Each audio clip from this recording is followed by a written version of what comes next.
Bienvenidos y bienvenidas a este episodio especial de nuestro podcast Promesas Rotas, Resistencias Vivas. Una mirada desde la imaginación sociológica.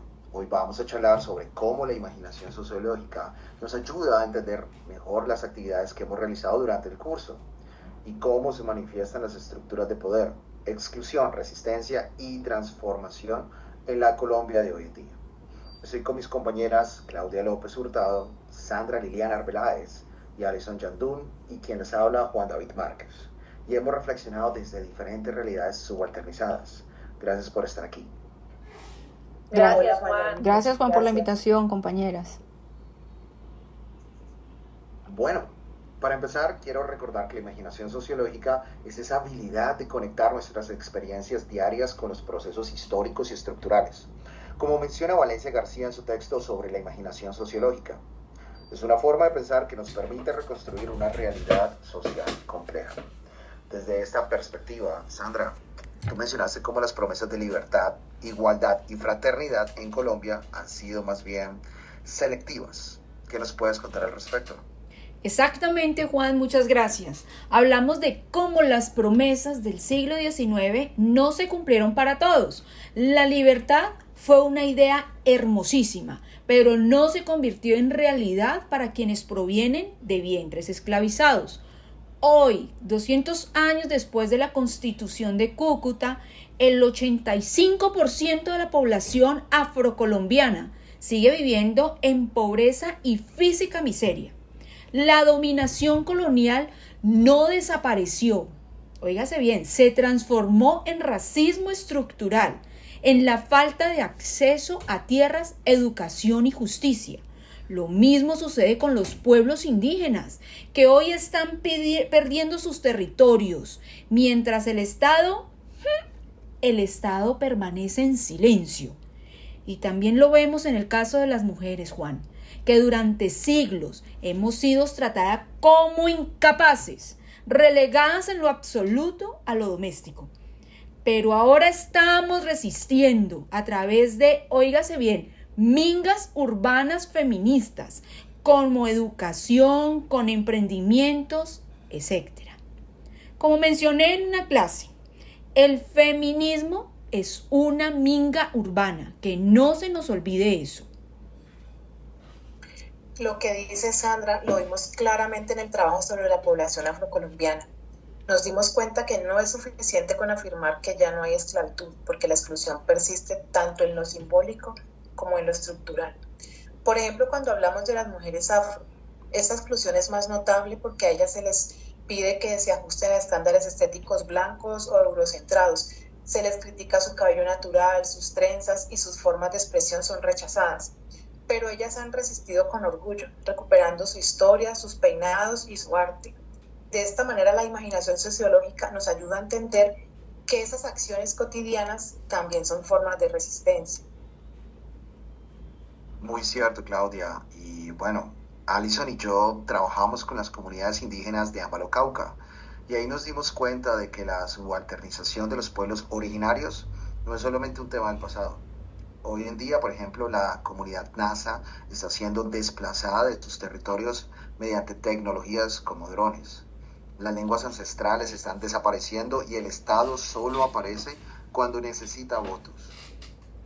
Desde la imaginación sociológica, esto nos lleva realmente a reflexionar sobre cómo el poder opera de manera estructural, pero también simbólica. Como escribí en una de mis reflexiones, el proceso social no es solamente homogéneo, sino histórico, conflictivo y debe analizarse en su contexto espacio-temporal. Alison, ¿qué opinas al respecto? Sí, Juan, estoy completamente de acuerdo contigo. Algo que también me impactó fue ver cómo el poder está presente en todas partes como en la comunidad, el hogar, el trabajo, donde podemos ver a una persona que puede estar en una posición privilegiada en un lugar y ser vulnerable al otro. Por ejemplo, en mi observación sociológica, noté que un esposo que es el proveedor económico tiene una posición dominante en su hogar, pero este mismo hombre, mira bien, Juan David, como obrero se encuentra en una situación vulnerable frente a su patrón o jefe.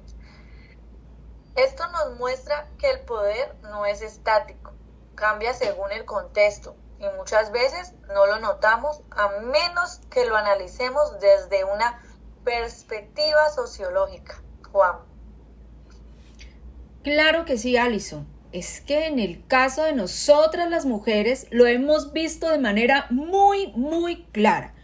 Este patriarcado no solo ha tenido un dominio legal, sino que también ha marcado la cultura.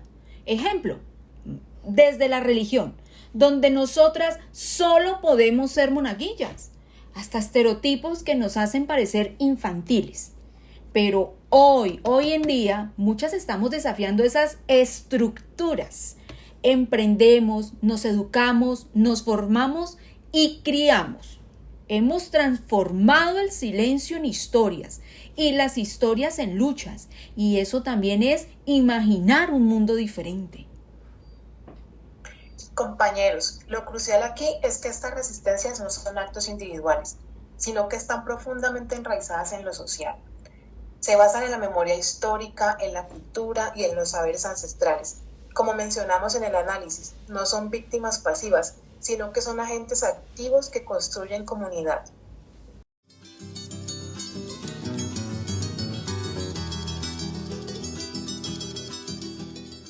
Para concluir, quisiera retomar algo que mencioné en la fase 4. La imaginación sociológica no es solo una teoría, es una manera de reconstruir una realidad compleja marcada por la historia. En Colombia, compañeras, los procesos de subalternización aún están presentes. Se manifiestan en el lenguaje, en la política, en la educación, pero también están las respuestas, desde la oralidad, la medicina ancestral, la cultura, la cocina. Esas prácticas son realmente los pilares fundamentales de la resistencia y dignidad. Claro, Juan, exactamente. Y como aprendimos a lo largo del curso, cuando entendemos cómo funcionan las relaciones de poder, ya sea en la casa, en el trabajo o en la comunidad, nos damos cuenta de que muchas desigualdades que parecían normales o naturales, en realidad han sido construidas por la sociedad. Verlo con ojos sociológicos nos ayuda a dejar de aceptar esas injusticias como si fueran parte de la vida y a empezar a preguntarnos cómo podríamos cambiarlas. Así, entre todos, podemos ir tejiendo una sociedad más justa, donde cada persona tenga las mismas oportunidades y su dignidad sea respetada. Tal cual, compañera Alison, pero no podemos olvidar, no nos podemos dormir en los papeles porque esta dominación no ha desaparecido, nunca. Esto se transformó, pero ojo porque las luchas también se han evolucionado. Hoy la libertad, la igualdad y la fraternidad no se encuentran en los discursitos oficiales, no señor, sino en los territorios, allá, en las voces, en las prácticas que resisten desde abajo. Claro que sí, Sandra, y eso lo pudimos ver porque aplicamos la imaginación sociológica, no para hablar desde la distancia, sino para observar con otros ojos, para entender que lo personal es político, que lo cotidiano tiene historia y que lo que hoy llamamos desigualdad tiene raíces profundas. Esta herramienta nos permite no solo describir el mundo, sino imaginar otro posible, uno donde la libertad, la igualdad y la fraternidad no sean promesas vacías, sino realidades compartidas. Como diría Valencia García en su texto, se trata de un oficio que requiere sensibilidad, memoria y compromiso. Y como grupo, creemos que aplicar esa mirada es también un acto de resistencia y transformación. Claudia, tienes toda la razón. Bueno, quiero agradecer a todas mis compañeras por esta charla tan enriquecedora. También un agradecimiento a quienes nos están escuchando y este ha sido un recorrido que estoy seguro que nos lleva desde la historia hasta el presente y de la teoría a la vida cotidiana. Espero que la sociología continúe guiándonos para pensar, sentir y actuar con conciencia y en busca de la transformación. Muchas gracias. Muchas gracias a ti, Juan David. Hasta luego. Gracias. Muchas gracias, Juan, por esta invitación.